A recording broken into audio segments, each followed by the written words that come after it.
People Can Fly is a studio that got famous with their work on the Gears of War franchise and later Bulletstorm.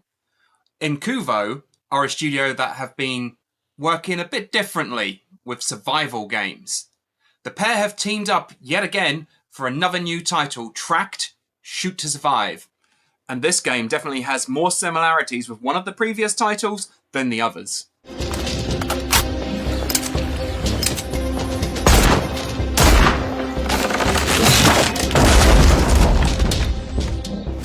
Tracked Shoot to Survive, it feels like it's an Incuvo game that has been associated with People Can Fly.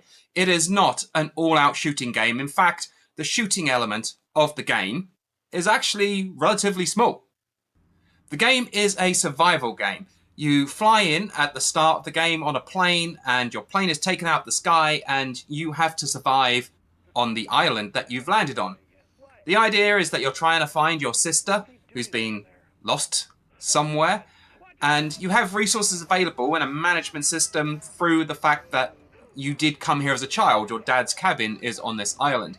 So you can visit it and create new items using the workbenches that are there. You can cook and you can heal yourself and so on. But all of this is done in-game. It is a survival game at its very root. And the shooting part of it is kind of like a layer that goes on top.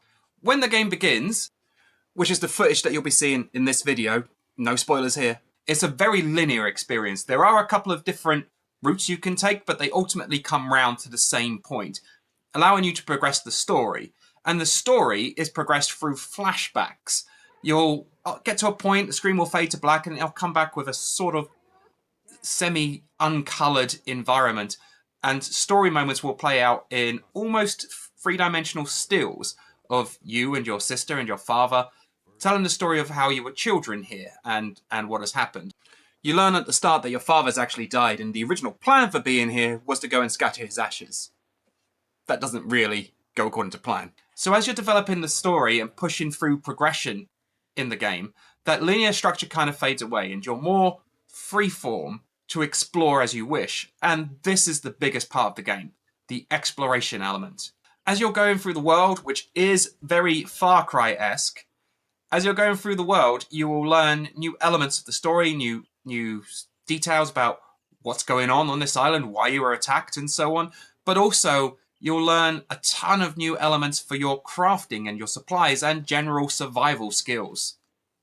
The variety of tools and weaponry that you have at your disposal is quite staggering at times. You will build a pretty large inventory of tools and items that you can use. And while you have to stave off things like hunger and thirst, it's not really too aggressive unless you're playing on the hardest difficulty setting. Instead, these are just elements that you have to monitor, making sure that you are keeping on top of as you explore the island. So with exploration being the key part of the game and crafting and your survival also being important, where does the shooting come in? Well, the shooting element of the game, it's okay. It's not going to blow you away. There are shooting games, predominantly shooting games in VR, that are significantly better. But what is here is actually pretty well balanced. You have a large variety of weapons. We're only going to show a couple in this video because we don't want any spoilers, but there is a wide variety for you to find or build and craft or repair and whatever the case may be.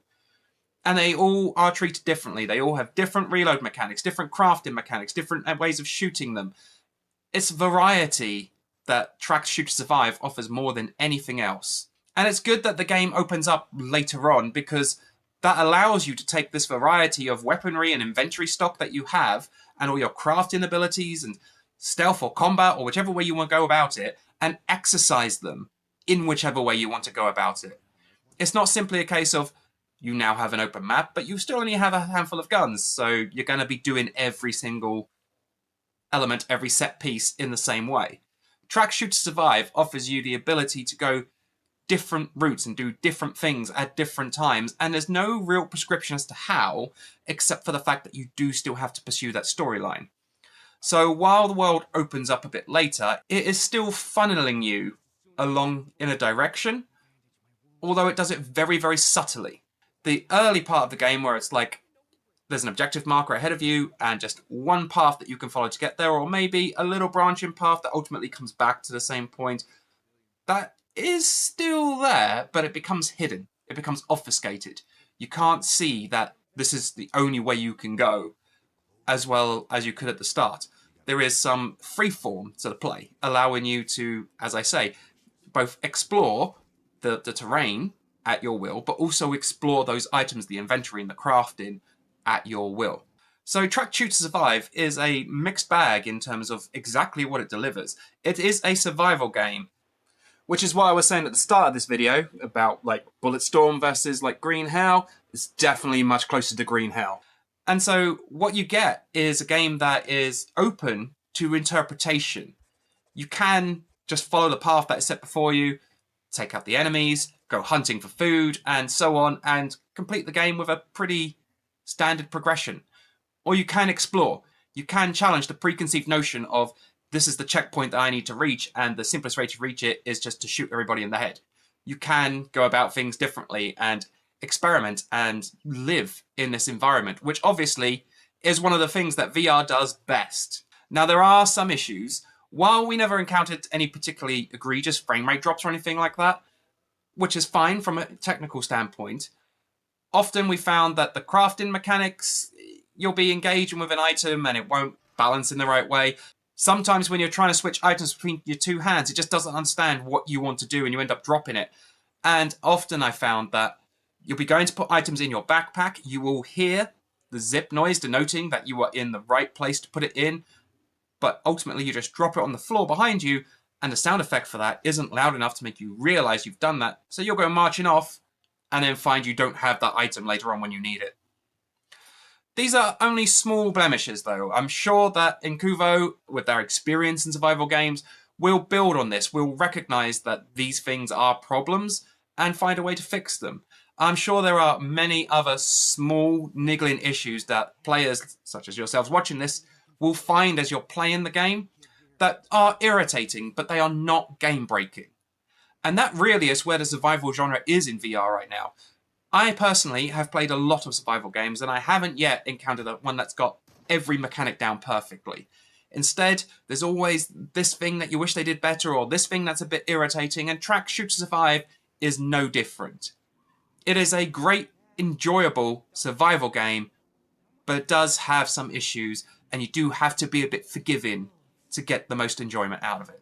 So ultimately, Track Shoot to Survive, if you're a survival game fan, you need to play this one. You need to pick it up and tell us what you think. We're pretty sure that you're going to love it. If you're not into the survival game genre, if you want a more traditional shooting style game, then this is not the one for you. This is a game that puts shooting as a B-tier mechanic below a lot of other things, such as exploration, crafting, and even the survival to an extent. So if you're just looking for a guns blazing action affair, look elsewhere.